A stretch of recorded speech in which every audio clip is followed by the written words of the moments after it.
There's Hello, a little fuzzy Jesi. on my pop shield. What happened to your pop? Oh God! Something that got in my eye. As I was counting the clap, I was just staring at my pop shield because there was a fuzzy right in the middle of it. And I was just like, I think I "Ooh, clapped a fuzzy in my eye. we are fine. We are so fine. We are doing great. Oh my God! My God, this is our hell week. Seriously. This was our Frank chair collapsing. I need to take a Claritin. Apparently. Oh, oh, Okay. ready? Mm-hmm. Are you sure? Wipe the tears away. Ready graphics? Ready theme? Good evening.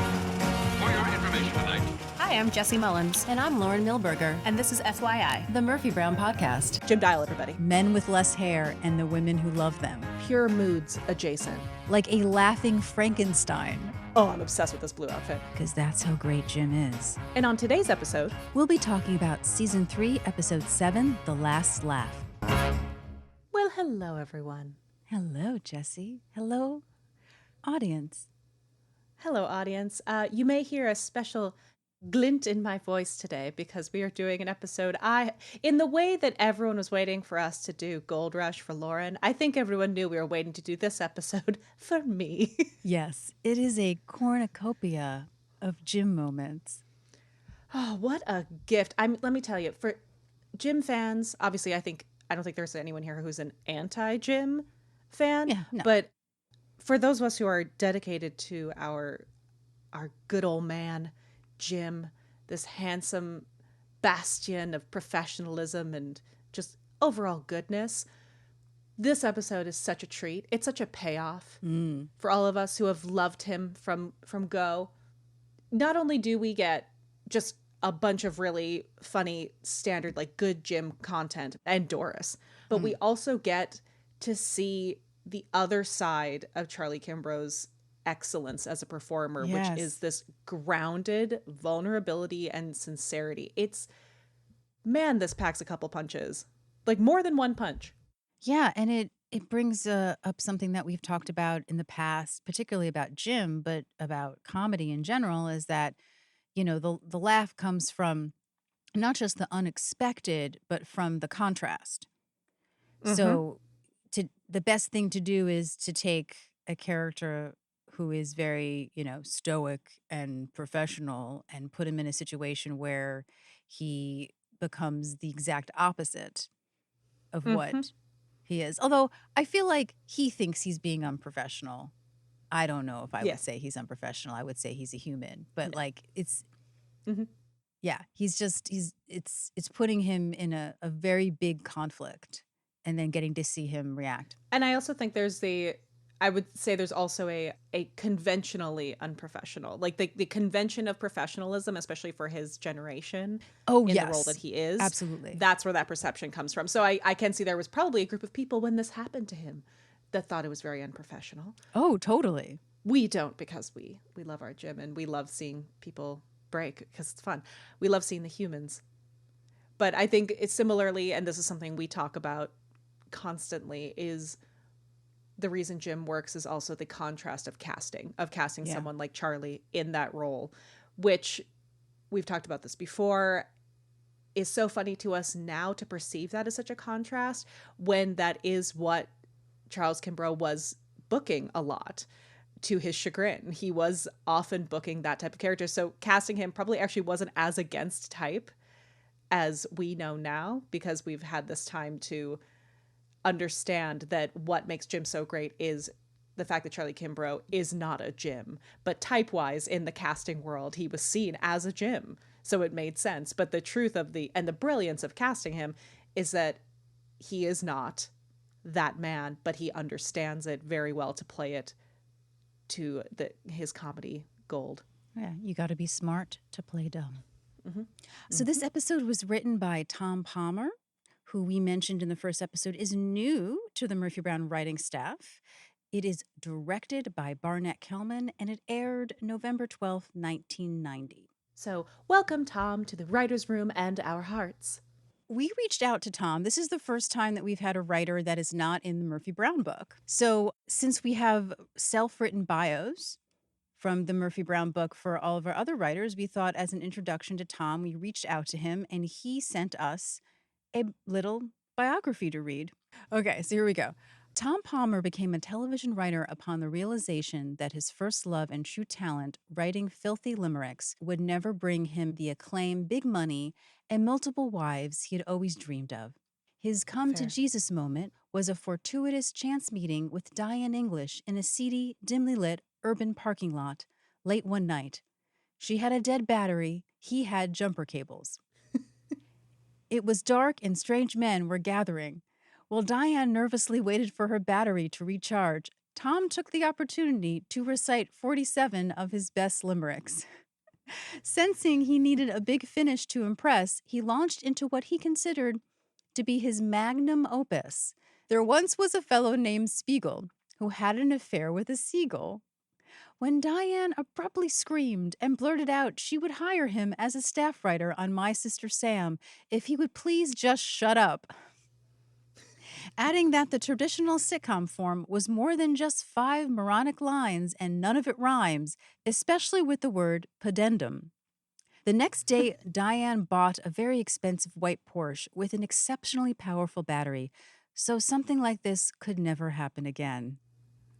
Following My Sister Sam, Tom went on to work with Diane on seasons 3, 4, and 5 of Murphy Brown, created and executive produced Living in Captivity for Fox and Diane C. Productions, and also took up office space for the 2018 Murphy reboot.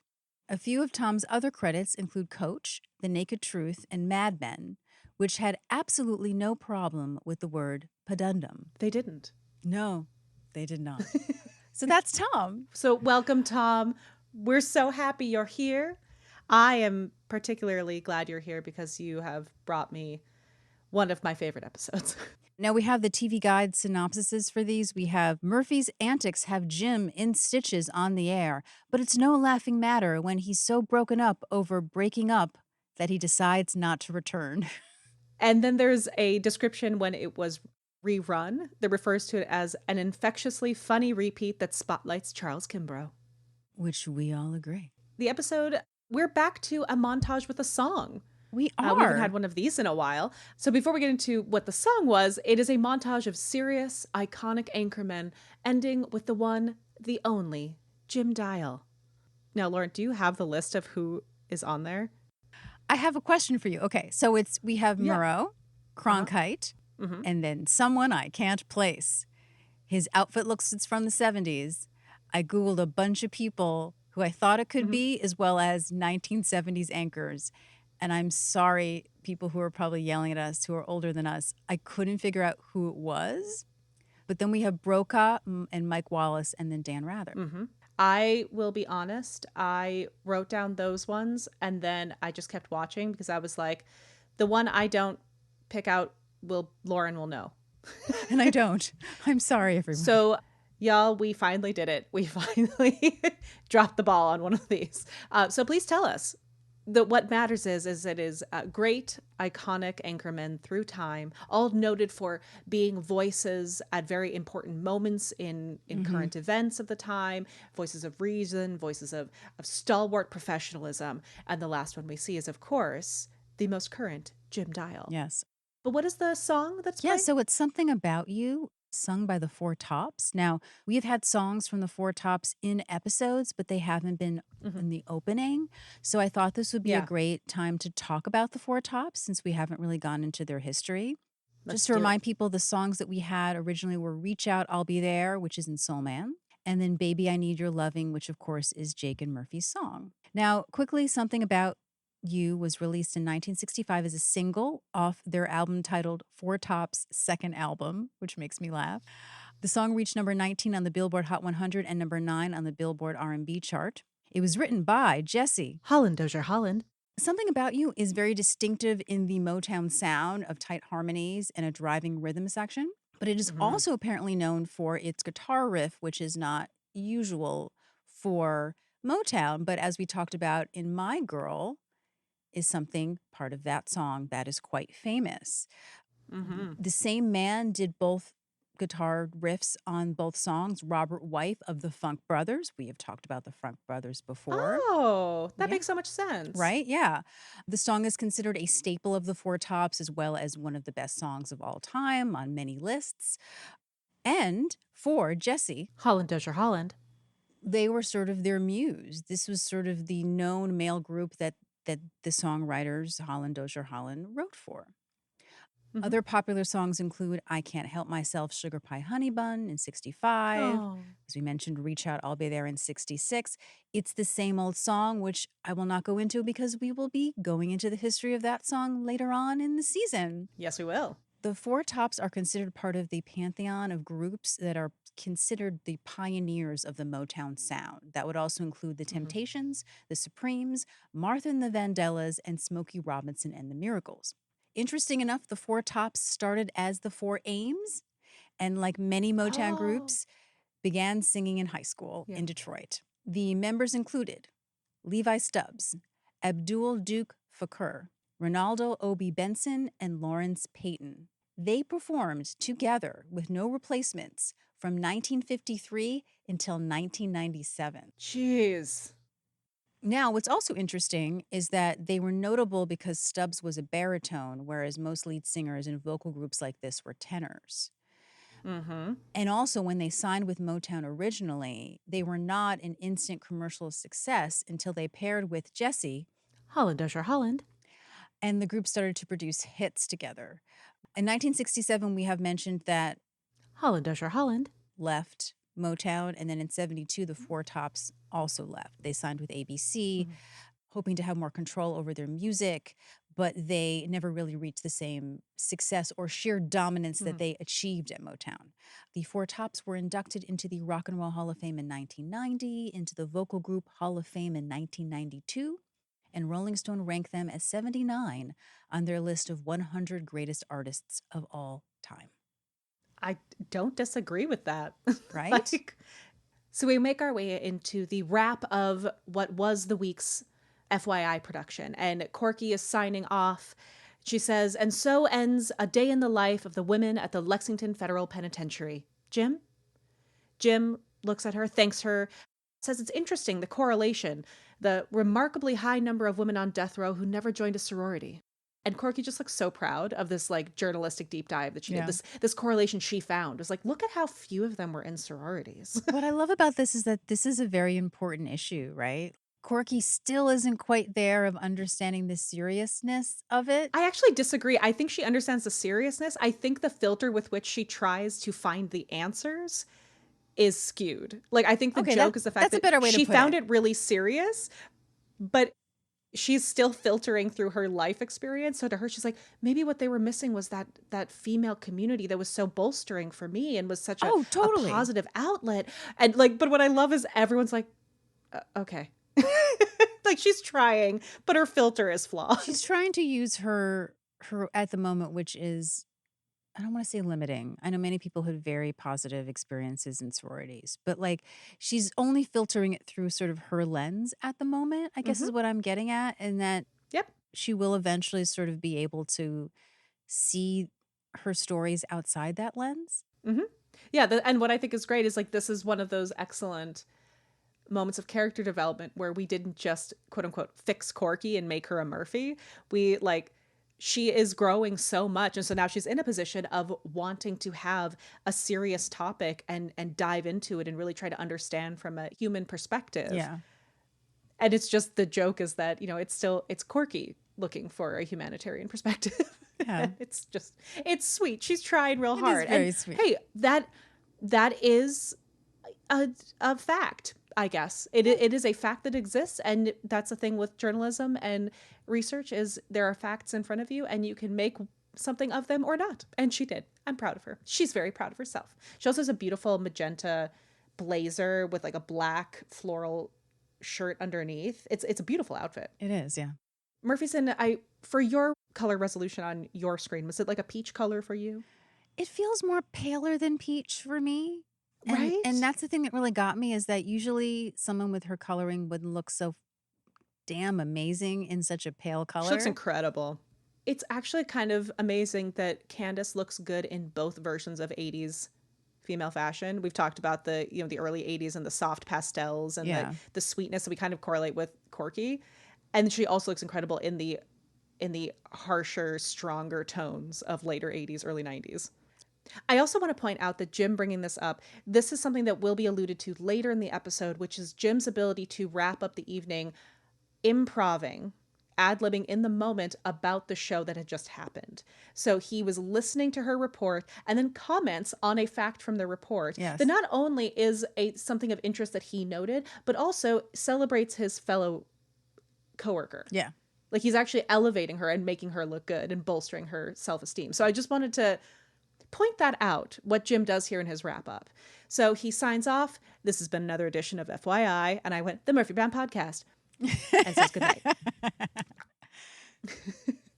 John signals that they are out. That's a wrap, everyone. Hell Week is officially over. Miles is leaning on the monitor next to John. He looks pained and exhausted. The entire studio erupts in cheers. Frank starts saying, what a week. Killer deadlines. Guests bailing. Everything that could go wrong did. He puts his elbow down on his chair and the entire thing collapses beneath him.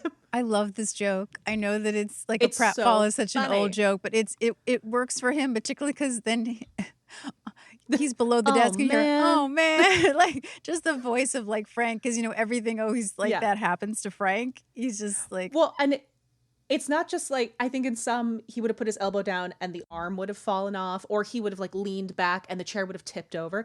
The way the chair crumples like it's made out of cardboard beneath him. So he just completely disappears flat Yeah, out of screen. that's And the- then we just yeah. get that, oh That's- man. that's the comedy of it, him just falling out of frame. Oh, it's great. incredible. It's incredible. I've seen people fall out of frame multiple ways on a chair, but the way that the entire chair seems to break, not just a part of it, not just weight, the entire chair seems to just collapse beneath him. I actually want to know the tech behind it, but that doesn't matter right now. Yeah, and I think for a show that is not known for physical humor, when they do have moments of it, I appreciate it.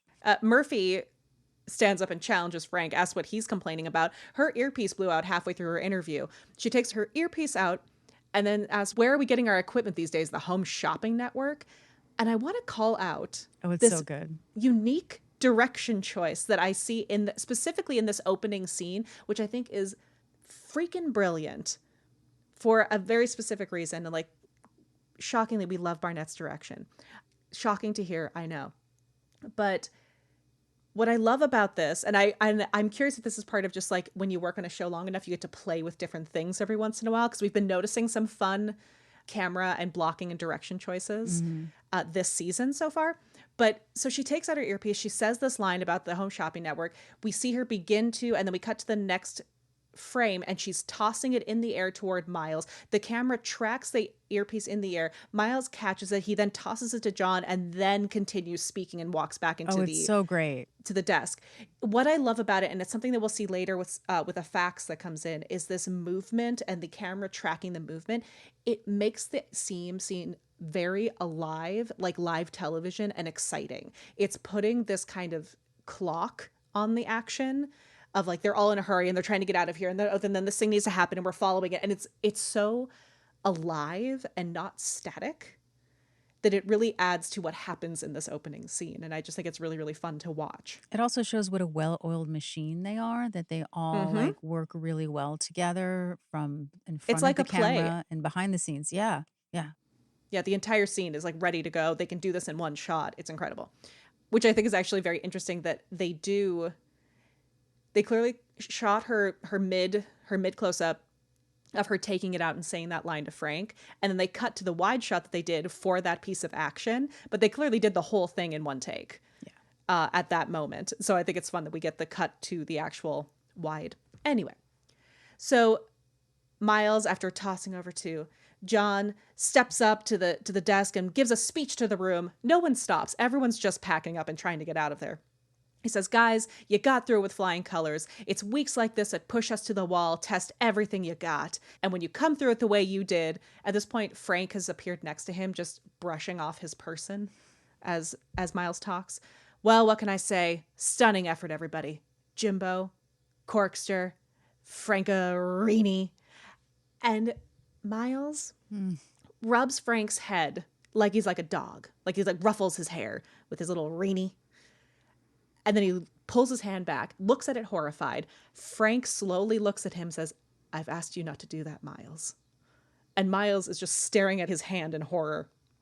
And then Frank just goes, "How many did you get?" Freaking Grantshot tries to wipe them back onto Frank's head. Just, it's so, the idea, the joke, this goes back to that, what Diane's saying, that Joe was going to stop telling his insecurities and neuroses to them because they would write them into episodes. This feels like that. Oh my God. The how many did you get? I have something to share with you that I accidentally came across that I thought would be appropriate for this. So apparently Frank Excellent. is mentioned in a book from the 90s called The Joy of Baldness, Men with Less Hair and the Women Who Love Them. No. Yes. No. Came across in Oh a Google my. search. Bless their hearts. Just to mention that. Not a chapter, though. My God, that little sequence, the two of them, it was suddenly just like Oscar-winning drama. Also, is this the first time that Miles has a nickname for everybody? Because I'm pretty sure. I believe so. It is interesting that he doesn't say anything to Murph. Like, just as the other three of the gang. Obviously, we know he has nicknames for Murphy. Yeah. But it was funny. There was Jimbo, Corkster, Frank, Rini. I mean, rules of three and all that good stuff. But I was like, wait, why didn't Murphy get her nickname? But yeah, I do think it's the first time he's listed everyone, barring Murphy. That's so Miles to me, his nicknaming of people. And so it felt like, oh, yeah, this is the Miles that I remember. But we do so many of these episodes, they all sort of blend together. So we may have done this before. And also, this is the episode that I took our sticker, which our Patreon members can get, which has everyone's nicknames from Murphy to Frank.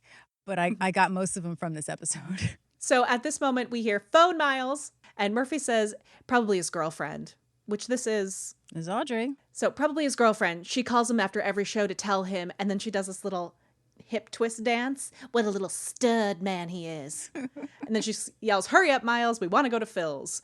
And Jim chimes in with, "And put this miserable week behind us. I've never looked forward to the old watering hole more. I warn you, I may cross against the light tonight. I don't care." Corky, and I want to preface this with, Corky thinks she's talking to just the gang. Yes, I get this that moment. Yeah. She really thinks she's just talking to her buddies, forgetting that everyone's been talking to the room the whole time. And she says, "Gee, all of them had such a terrible week and her story went so well. She feels so guilty."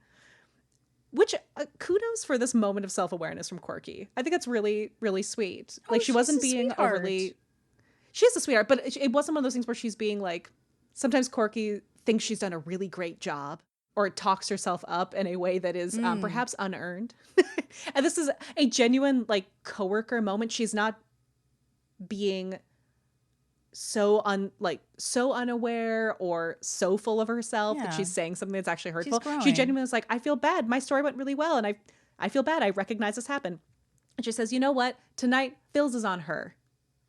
And everyone in the studio cheers. Corky realizes what she said. "Oh, you're all coming?" Now we are. Everyone starts to leave, and Miles rises from the phone saying, "Hold it, it's not a wrap yet. Connie Chung got hung up in traffic, and there's no one to do the national news break. They're throwing it over to FYI." Everyone starts to grumble, and Miles with a true, "Hey, hey, hey, hey, hey," in his little, like, yipper dog yell that he'll do sometimes to people. I love Miles in this section. He's a very good producer. Oh, yes, in this he moment. is. He's incredible. This is one of those scenes where I love it when you see Miles kind of turn into everyone's parent against his own will. Yeah, he's such a good Papa Bear. And then he turns and says, "Jim, they've asked for you. You okay with that?" Jim says, "No problem, Miles. I consider it an honor." He's such a good man. And I love, because right before it cuts away, you see Murphy begin to smile at him as she, like, takes his coat. Yeah, she loves that about him. Oh, she loves it so much. And what I love in that moment, because it's so quick, it's like as it's cutting away, you see her start to smile. And I could not tell you if it's Murphy or Candace in that moment. Right. Looking at him. And it doesn't matter because both are correct. Yeah. I also want to point out something that I never heard as a kid. And again, it may just be we have so much better copies. And, you know, when you VCR something, it can get a little choppy. Did you notice that John says, "What's Maury doing?" Yeah, I did hear that. For those of you who have not listened to our episode when we talked about Connie Chung, she is married to Maury Povich. Uh-huh. Oh, we have to stay. Can't they get her husband to do it? Oh, no, John, that's not how this works. But it was still pretty funny. So this is my next quick moment of blocking and camera work. Which is great, Which yeah. is Miles. It's incredible. So everyone kind of starts to flurry around. Miles says, "Heads up, people, less than a minute to air. Hit the lights, leave me one camera. What's the copy?" And at that moment, John comes in from behind our camera. John says, "Flying off the facts." Miles says, "Thank you, John." They use this movement of John coming in with a copy to hand it to Miles, and then Miles hands it over, and Jim is on his way to the desk. You have this idea that they really only have 20 seconds. Yeah. Like, this section is longer than 20 seconds of what happens here with these lines, but they make you feel like it's about to happen. And then what I love is, again, as producer, Miles knows who he needs to focus on. So he's like, "Jim, do you need anything?" Jim says, "A pencil." "Great, a pencil." "Who's got a pencil?" No one says anything. "One pencil." Nobody has a pencil? And Murphy's looking under clipboards on top Everyone's of the monitor. helping, right? Yeah. Yeah. Here's my question. Where did Jim's pencil from the air go? I mean, they were ready to go. Maybe there's someone who comes in and cleans everything up so the crew can leave. That's what I'm wondering, because having tracked the scene, but like someone came in and stole Jim's pencil, and I think this is all their fault. Oh, so it's not Murphy's fault. It's the No, pencil's it's fault. the pencil. Pencil threw everything know, I off. blame Murph. I'm a creature of habit. If he had the pencil, he could have focused on the pencil, but no. So Miles then becomes me in this section and starts screaming, "The man needs a pencil. Where are all the pencils?" Jim says, "He's all right. He'll do it." Again, Miles, being me, says, "He'll do without." But the way An he says it, unbelievable he'll pro, do Jim without. Dial. Everybody. He'll do without. He'll do without. He like gestures and runs over and goes, "An unbelievable pro, Jim Dial, everybody." I love that line delivery so much. He's like, "Everyone, don't worry. He'll do it without." But it's Miles pushing, not Grant pushing. It's like, yeah. In this moment of they're touching up Jim's makeup, everyone's settling, he's finally looking at the copy that he's going to have to say. Corky just casually asks for hands of everyone going to Phil's. Spoiler, it's everybody. And there's also one guy behind her who puts up 2 hands. I took some screenshots of this. I'm going to meme this. I didn't notice that. I will send to you. I have screenshots. Murphy says this is such a pain. She's starving to death. It better be something really interesting in those pages. And we see the evil smile begin. And so she gets the entire room to pay attention to her. "While vacationing in Kennebunkport, Maine, President Bush sat on a wasp and was rushed to a nearby hospital." Frank is, "You're kidding." And he rushes over as the group begins to laugh. She says, "The stinger was removed, the president was released, and tonight is resting comfortably. Yeah, on his stomach."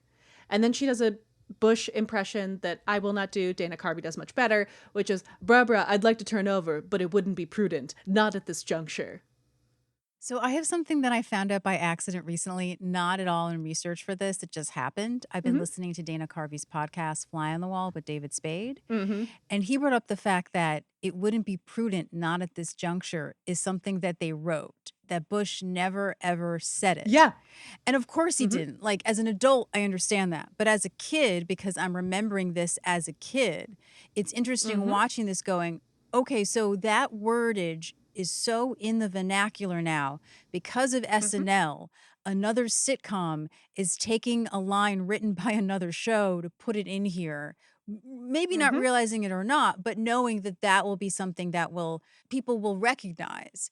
But also I think it might just be that like that is so inherently, it's like a Mobius strip, right? We don't know where it begins or it ends because SNL, particularly at that time, doing political figures, shaped who they were in the pop culture and how they were seen. Yes. And so when I was doing this section, the second she said that, I immediately was like, not gonna do it. Not gonna do it. And I went and looked up because I think similarly for a lot of people with Sarah Palin saying, "I can see Russia from my house," people don't know if she said that or if that was a Tina Fey quote. Yeah. And similarly, I was like, I don't remember if he actually said, "Wouldn't be prudent, not at this juncture." So I Googled to try and find, Oh, you did? is it just Okay. SNL or was it a real quote? Because I was like, I don't actually know which one it was. And I was like, if we're going to reference this, I want to make sure that I'm not just only referencing Dana Carvey. But no, he did not say it. I also love, there's a great Atlantic interview with Dana Carvey where one of the things he says is, "The way to do the president," Bush Sr. in this scenario, George H.W., "the way to do the president is to start out with Mr. Rogers, then you add a little John Wayne, You put them together, you got George Herbert Walker Bush. Oh, that's great. I was a massive Dana Carvey fan as a kid. Oh, Still am, obviously, because the he's best. great. But specifically the not gonna do it, not gonna do it, killed me. I genuinely thought that he actually said that and they had used that in copy. So did but no. I. So did I until this podcast, and I was flabbergasted. Yeah, so good. So as she's doing this and everyone's cracking up, and Jim is very seriously just looking at his copy. He has his makeup Kleenex in his collar, unfazed by her antics. And she says, probably my favorite joke of the group, which is, figures it's a wasp. It would have been political suicide to sit on a minority. It's a really great joke. And when we say wasp, I'm assuming the majority of our listeners know we mean white Anglo-Saxon Protestants. Miles chastises Murphy. She says, I wonder if the WASP acted alone. Where's the Warren Commission when you need them? For those who don't know, the Warren Commission was the president's commission on the assassination of President Kennedy, named the Warren Commission for Chief Justice Earl Warren, who was the chairman. Murphy's still going and does a great Groucho. Lauren, would you like to do the Groucho? I heard of a bee in my bonnet, but this is ridiculous. Full with the giant fake cigar. Miles, full stress, hunched over the part of the desk where Corky normally sits that they can't see in the camera at this moment, shushes them. And Jim begins. Murphy is in his eye line, impersonating the wasp with little horns on her head and using a pink tail comb as the stinger in her mouth. Pro-choice and right to life advocates, we now cut to Murphy still in his eye line, now aiming the comb for Miles's bent over rear. Clash in Florida. She stings Miles. He spins to her very innocent face as she hides the tail comb. And now we begin the quote. While vacationing in Kennebunkport, Maine today, Jim begins to smile. President Bush sat in a wasp and was rushed to the hospital. He has begun laughing. The stinger was removed. Everyone is now horrified. The entire room has gone sober. I'm not even going to read the rest of it because you can't, because he's barely reading it. Jim begins laughing so hard. He is waving his hand in front of his face to try and stop himself. He says, no, I'm sorry. This isn't funny. And begins bursting out laughing in the full Charlie Kimbrough laughter. You know what it is. That studio has sobered up so quickly. Oh my God. And Murphy looks like a child with their hand caught in a cookie jar. She feels awful. Everyone looks at her. It just, the look on her face and even through the next scene, like she just feels so horrible. But because it's Murphy, she can't admit that she made a mistake. And what is so, like, we always talk about how much we love when Jim laughs because it's this full body, it just bursts out of him and he cannot help it. And this is full-throated, like, blah-ha-haing laughter. And he's waving his arms in front of him as if there's something in front of him, that a wasp perhaps, that he's just trying to get away out of him. He says, stay tuned to your local station for, waving more of his arms in front of him, for complete coverage. It fades out as he falls over the desk, laughing into his arms, and the studio quietly looks horrified. Cut to the bullpen. Corky is on the phone with Will, something we have seen before, and she's trying to encourage him as a writer. But when she gets off the phone, she tells Frank how frustrated she is that he's still working on a title. First it was Jenny and Eli, A Tale of the West. Then it was Penelope and Demetrius, A Greek Odyssey. And then Bill and Dave, A Love Story. Now, I know that Bill and Dave, A Love Story is the laugh line, but go Will. Yeah, truly. I honestly, that's a quite the character turn. It is quite the character turn. I mean, is there a possible, small kernel of information that Will is perhaps bi? I've decided that Will may be happier if he was more honest with himself. I would like to accept that headcanon. Either way, progressive, cool guy. I mean, progressive. I mean, he's the one who's staying home and the wife is making the money. So already we know he's progressive for 1990. So Murphy gets off the elevator with a woman in a full leopard jumpsuit and coat with a pink belt, like a hot pink Barbie belt, a cigarette, her hair in curlers and a hairnet. And Murphy is so worried as she's following her, like as if her face is like, please don't sit at my desk. Please don't sit at my desk.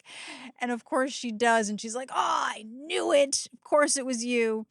The joke is that the woman looks at Murphy and goes, oh, this is your desk? Screw it. I'm taking early retirement. I'm obsessed with her. Obsessed with her. And I would like to help everyone be more obsessed with her. Because as quick as this scene is, this is Barbara Perry, a television veteran.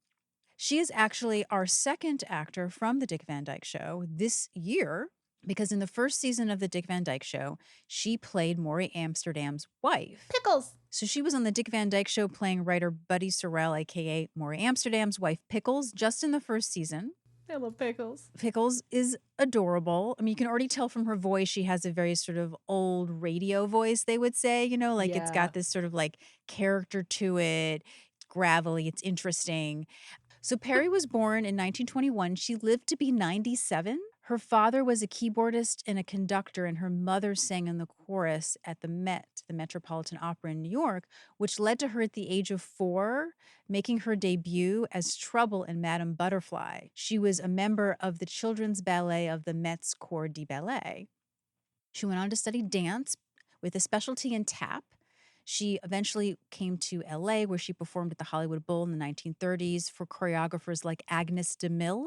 Her parents started a dance studio called Perry Studios. She made her film debut in a film with John Barrymore. She also did Dang. The Mystery of Edwin Drood in 35 with Claude Rains. Then she went on to have a similar career as Rosemarie, where she headlined in nightclubs from Cuba, Chicago, London, the Coconut Grove in Los Angeles. She opened for legends like Lena Horne and Peggy Lee.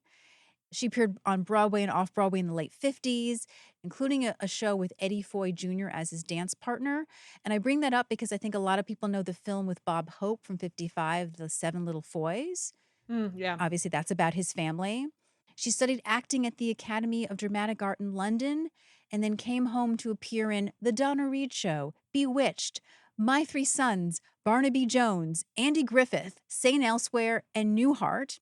She's also been in Father of the Bride, The Backup Plan. Her most recent credits before she passed away were How I Met Your Mother and Baskets on FX with Louis Anderson. She also was in a one-woman show that got a lot of awards off-Broadway called Passionate Ladies. And shortly before she died, she received the Founders Award from SAG-AFTRA. Don't worry, she was also in Murder, She Wrote, one episode. I just want to interject real fast Please. while you're talking about Barbara Perry. Everyone, please go to IMDb and go to Barbara Perry's page, because her profile picture, like the main picture, is this. I like want to frame this in the same way that I want to frame. great. There's a very famous photo of a young Maggie Smith where she's like holding a drink and looks just incredible. Same thing with this picture of Barbara Perry. I want to frame it. It's this black and white. She's holding like a teacup and saucer. She's got this like beautiful like feathered headdress and this glorious like star choker necklace. She looks so adorable, so does. fabulous. And juxtaposing that to this secretary right? that comes in is so good. So Murphy sees Corky and Frank, but Frank is very unhappy with Murphy for what she has done. Murphy, of course, the words are saying that she did nothing wrong, but we can see on her face that she knows that she is very, very guilty and feels very, very bad. She feels that no one probably saw it. You know, that they probably went to the bathroom or they went and they, you know, went to walk the dog. And I'm thinking she's kind of not wrong. Like a lot of times, Yeah. because we couldn't just pause it like we can now, you would use that time to do things that you couldn't do before. Yeah. But there were people who did watch it, because Miles arrives and he has the public reaction and he reads off these little slips of paper. Childish, disgraceful, wasp stings hurt. And that was from the president. Murphy again will not admit that it was a mistake. Corky thinks that Jim must feel humiliated. Murphy thinks that they're all overreacting and says that if Jim is upset, that they should all apologize for what they did. And everyone's like, no. You, Murphy, No. you did this. Then Jim arrives in a trench coat that's like buttoned up all the way to the top, a little My newsboy secret hat, agent man. and dark sunglasses. He does not look happy. He took the stairs up 17 flights, which everyone is agog about. Murphy tries to be nice to Jim, and Jim is trying to be polite, but he is very not happy with Murphy. He is Can very. I just say my favorite quote? Of his in Please, this yeah. moment? What does he say? Was specifically "It's a nice day" in the stairwell. I needed the exercise.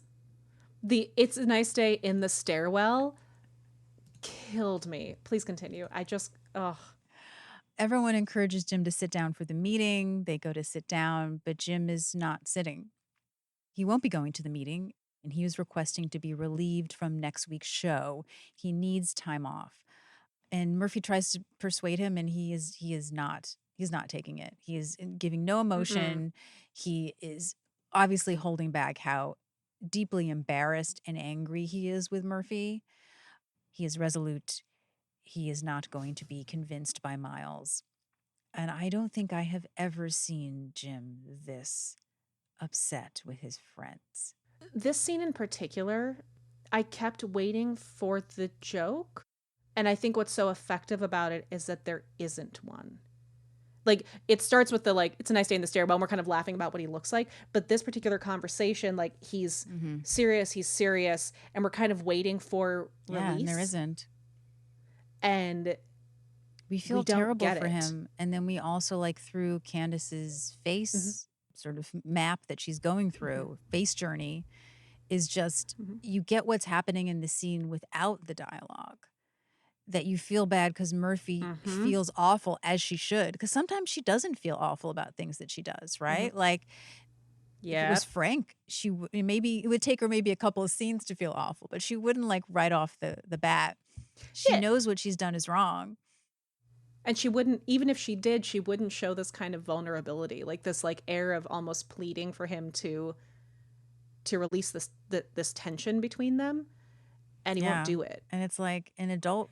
Yeah, it's one of those, like, normally in this show, in a moment like this, there's going to be a punchline that's going to come up that releases them from this tension, and it's not happening. And it's, I think, really uncomfortable to watch in a very intentional way. It's a beautiful moment of our dramedy that we talk about. You feel awful for him. And honestly for her, because she's not being released from what she did. It just shows how dire it is. Like, this is a really big deal. So something that's really interesting about this episode is how it is framed during a really bad week that they had, right? Like, where it sounds like there was a lot of stress.